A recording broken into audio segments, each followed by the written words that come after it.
ವಸತಿ ಗೃಹಗಳಲ್ಲಿ ಸ್ವಚ್ಛತಾ ಕಾರ್ಯಕ್ಕೆ ಚಾಲನೆ. ನಗರಸಭೆಯಿಂದ ಖಾಲಿ ಸ್ಥಳದಲ್ಲಿ ಬೆಳೆದಿದ್ದ ಗಿಡಗಂಟಿಗಳ ಸ್ವಚ್ಛತೆ. ಅವರು ಕಾನೂನು ಸುವ್ಯವಸ್ಥೆ ಕಾಪಾಡೋ ರಕ್ಷಕ. ಅವರ ವಾಸಕ್ಕೆ ಅಂತಲೇ ಸರ್ಕಾರ ವಸತಿ ಗೃಹಗಳನ್ನು ನಿರ್ಮಿಸಿಕೊಟ್ಟಿದೆ. ಇಂತಹ ಜಾಗದಲ್ಲಿ ಗಿಡಗಂಟಿಗಳು ಬೆಳೆದು ಸ್ವಚ್ಛತೆಗೆ ಸವಾಲು ಹಾಕುವ ಜೊತೆಗೆ ಹಾವು ಚೇಳುಗಳ ಆವಾಸ ಸ್ಥಾನವಾಗಿ ಸಮಸ್ಯೆ ಎದುರಿಸುವಂತಾಗಿತ್ತು. ಈ ಸಮಸ್ಯೆಗಿಂದು ಮುಕ್ತಿ ಹಾಡಲು ನಗರಸಭೆ ಮುಂದಾಗಿದೆ.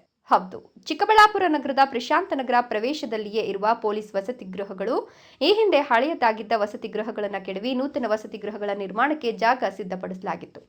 ಆದರೆ ವಸತಿ ಗೃಹಗಳ ನಿರ್ಮಾಣಕ್ಕೂ ಮೊದಲೇ ಆ ಖಾಲಿ ಜಾಗದಲ್ಲಿ ಗಿಡಗಂಟಿಗಳು ಬೆಳೆದು ತೀವ್ರ ಸಮಸ್ಯೆ ಎದುರಾಗಿತ್ತು. ಮಳೆಗಾಲ ಆರಂಭವಾದ ಕಾರಣ ಗಿಡಗಂಟಿಗಳು ಬೆಳೆದು ಹಾವು ಚೇಳುಗಳ ಆವಾಸ ಸ್ಥಾನವಾಗಿ ಪರಿವರ್ತನೆಯಾಗಿದ್ದು, ಇದರ ಸ್ವಚ್ಛತೆಗೆಂದು ನಗರಸಭೆ ಚಾಲನೆ ನೀಡಿದೆ. ಈ ಹಿಂದೆ ಡಾಕ್ಟರ್ ಕೆ ಸುಧಾಕರ್ ಅವರು ಸಚಿವರಾಗಿದ್ದ ವೇಳೆ 2.83 ಕೋಟಿ ವೆಚ್ಚದಲ್ಲಿ ವಸತಿ ಗೃಹಗಳ ಸುತ್ತ ರಸ್ತೆ ನಿರ್ಮಾಣ, ಯುಜಿಡಿ, ಚರಂಡಿ ಮತ್ತು ಬೀದಿ ದೀಪಗಳನ್ನು ಅಳವಡಿಸಿ ಈ ವಸತಿ ಗೃಹಗಳನ್ನು ಮಾದರಿಯನ್ನಾಗಿ ಮಾಡಲಾಗಿತ್ತು.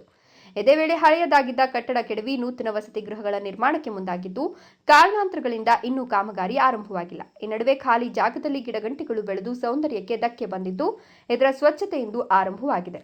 ಈ ಕುರಿತು ಮಾತನಾಡಿದ ನಗರಸಭಾ ಉಪಾಧ್ಯಕ್ಷ ನಾಗರಾಜ್, ಚಿಕ್ಕಬಳ್ಳಾಪುರದ ಪೊಲೀಸ್ ವಸತಿ ಗೃಹಗಳಲ್ಲಿ ಸ್ವಚ್ಛತೆ ಮಾಡಲಾಗುತ್ತಿದೆ. ವಸತಿ ಗೃಹಗಳ ನಿರ್ಮಾಣಕ್ಕಾಗಿ ಮೀಸಲಿರುವ ಜಾಗದಲ್ಲಿ ಗಿಡಗಂಟಿಗಳು ಬೆಳೆದು ಸಮಸ್ಯೆಯಾಗಿತ್ತು. 54 ಮನೆಗಳ ನಿರ್ಮಾಣಕ್ಕೆ ಸಿದ್ಧವಾಗಿರೋ ಜಾಗ ಇದಾಗಿದ್ದು, ಹಳೆ ವಸತಿ ಗೃಹಗಳನ್ನು ಕೆಡವಿ ನೂತನ ಗೃಹಗಳ ನಿರ್ಮಾಣಕ್ಕೆ ಸಿದ್ಧತೆ ಮಾಡಲಾಗಿತ್ತು.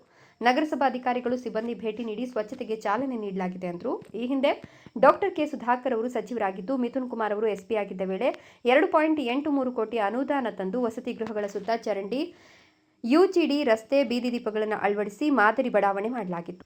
ಅದೇ ಸಂದರ್ಭದಲ್ಲಿ 54 ಮನೆಗಳ ನಿರ್ಮಾಣವಾಗಬೇಕಾದ ಜಾಗದಲ್ಲಿ ಈಗ ಸಮಸ್ಯೆಯಾಗಿತ್ತು. ಅದನ್ನು ಸ್ವಚ್ಛಗೊಳಿಸಲಾಗುತ್ತಿದೆ.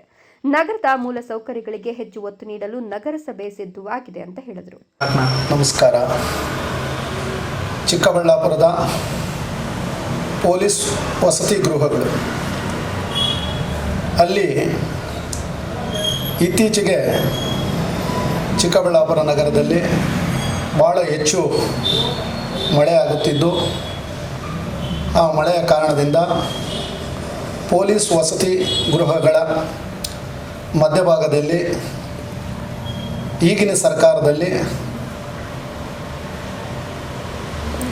ಗೃಹ ಇಲಾಖೆಯಿಂದ ಸುಮಾರು 54 ಮನೆಗಳ ವಸತಿ ಮನೆಗಳ ನಿರ್ಮಾಣ ಆಗಬೇಕಾಗಿದೆ. ಹಳೆ ಕ್ವಾರ್ಟರ್ಸನ್ನು ಕೆಡವಿ ಹೊಸ ಮನೆಗಳು ಕಟ್ಟುವಂಥದ್ದಿದೆ. ಇಂಥ ಒಂದು ಸಂದರ್ಭದಲ್ಲಿ ಆ ಮನೆಗಳ ಕೆಡವಿದ್ದಂಥ ಜಾಗದಲ್ಲಿ ಗಿಡಗಂಟೆಗಳು ದಟ್ಟವಾಗಿ ಬೆಳೆದು ಅಲ್ಲಿ ವಾಸ ಮಾಡುವಂಥ ನಾಗರಿಕರಿಗೆ ತುಂಬ ಅನಾನುಕೂಲ ಆಗಿತ್ತು. ಅದೇ ರೀತಿ ಮಕ್ಕಳು ಆಟ ಆಡಿಕೊಳ್ಳುವಂಥ ಮಕ್ಕಳಿಗೂ ಕೂಡ ಭಾಳ ಸಮಸ್ಯೆ ಎದುರಾಗಿತ್ತು. ನನಗೆ 3-4 ಬಾರಿ ಅಲ್ಲಿನ ನಿವಾಸಿಗಳು ಇದನ್ನು ಸ್ವಚ್ಛತೆ ಮಾಡಿಕೊಡಿ, ನಮಗೆ ಮಕ್ಕಳಿಗೆಲ್ಲ ತೊಂದರೆ ಆಗ್ತಾಯಿದೆ, ಈ ಅವುಗಳೆಲ್ಲ ಓಡಾಡೋ ಅಂಥದ್ದಾಗ್ತಾಯಿದೆ, ನೀವು ಇದನ್ನು ಸ್ವಚ್ಛತೆ ಕಾರ್ಯ ಮಾಡಿಕೊಡಿ ಅಂತ ಹೇಳಿದರು. ನಾನು ಹಬ್ಬ ಕಳೀಲಿ ಮೇಡಮ್, ಮಾಡಿಕೊಡ್ತೀನಿ ಅಂತ ಹೇಳಿದ್ದೆ. ಈ ದಿನ ನಗರಸಭೆಯ ಅಧಿಕಾರಿ ವರ್ಗದವರು ಮತ್ತು ಸಿಬ್ಬಂದಿ ವರ್ಗ, ಅದೇ ರೀತಿ ನಾನು ಸೇರಿ ಈ ದಿನ ಸ್ವಚ್ಛತಾ ಕಾರ್ಯ ಕೈಗೆತ್ತಿಕೊಂಡಿದ್ವಿ. ಆ ಸ್ವಚ್ಛತಾ ಕಾರ್ಯ ಕೂಡ ಭಾಳ ಅಚ್ಚುಕಟ್ಟಾಗಿ ಮಾಡಿಕೊಡುವಂಥದ್ದಾಯಿತು. ಅದೇ ರೀತಿ ಪೊಲೀಸ್ ವಸತಿ ಗೃಹದಲ್ಲಿ ಹಿಂದೆ ನಮ್ಮ ನಾಯಕರಾದಂಥ ಡಾಕ್ಟರ್ ಕೆ ಸುಧಾಕರ್ ಅವರು ಸಚಿವರಾಗಿದ್ದಂಥ ಸಮಯದಲ್ಲಿ ಮಿಥುನ್ ಕುಮಾರ್ ಅವರು ವರಿಷ್ಠ ಅಧಿಕಾರಿಗಳಾಗಿದ್ದರು. ಆ ಒಂದು ಅವಧಿಯಲ್ಲಿ ಸುಮಾರು 2,83,00,000ಕ್ಕಿಂತ ಹೆಚ್ಚು ಅನುದಾನ ತಂದು ಅಲ್ಲಿ ವಸತಿ ಗೃಹಗಳ ಸುತ್ತಮುತ್ತ ರಸ್ತೆ, ಚರಂಡಿ ಮತ್ತು ಅಂಡರ್ ವಾಟರ್ ಡ್ರೈನ್, ಅದೇ ರೀತಿ ಹೊಸ ದೀಪಗಳ ಅಳವಡಿಸಿ ಭಾಳ ಸುಸಜ್ಜಿತವಾದ ರಸ್ತೆ ಮತ್ತು ಎಲ್ಲ ಚರಂಡಿಗಳ ಒಂದು ವ್ಯವಸ್ಥೆ ಮಾಡಿರುವಂಥದ್ದಾಗಿತ್ತು. ಭಾಳ ಅಚ್ಚುಕಟ್ಟಾಗಿದೆ ವಸತಿ ಗೃಹಗಳು. ಈಗಿನ ಸರ್ಕಾರದಲ್ಲಿ ಕೂಡ ಒಂದು 54 ಮನೆಗಳು ಆಗಬೇಕಾಗಿದೆ. ಅಂಥ ಒಂದು ಜಾಗದಲ್ಲಿ ಇಂಥ ಒಂದು ಮೂಲಭೂತ ಸೌಕರ್ಯಗಳ ಬಗ್ಗೆ ಹೆಚ್ಚು ನಾವು ಒತ್ತು ಕೊಡಬೇಕಾಗಿದ್ದ ಜವಾಬ್ದಾರಿ ನಮ್ಮ ಮೇಲೆ ಇರೋದರಿಂದ ನಾವು ಈ ದಿನ ಸ್ವಚ್ಛತಾ ಕಾರ್ಯ ಭಾಳ ಯಶಸ್ವಿಯಾಗಿ ಮಾಡಿಕೊಡ್ಬೇಕಾಯಿತು.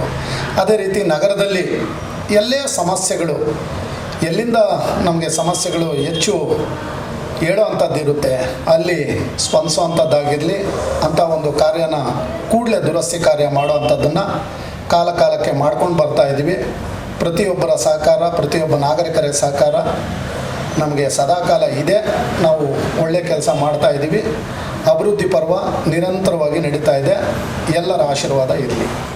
Jangalahalli Ashwath, power news 1 Chikkaballapur.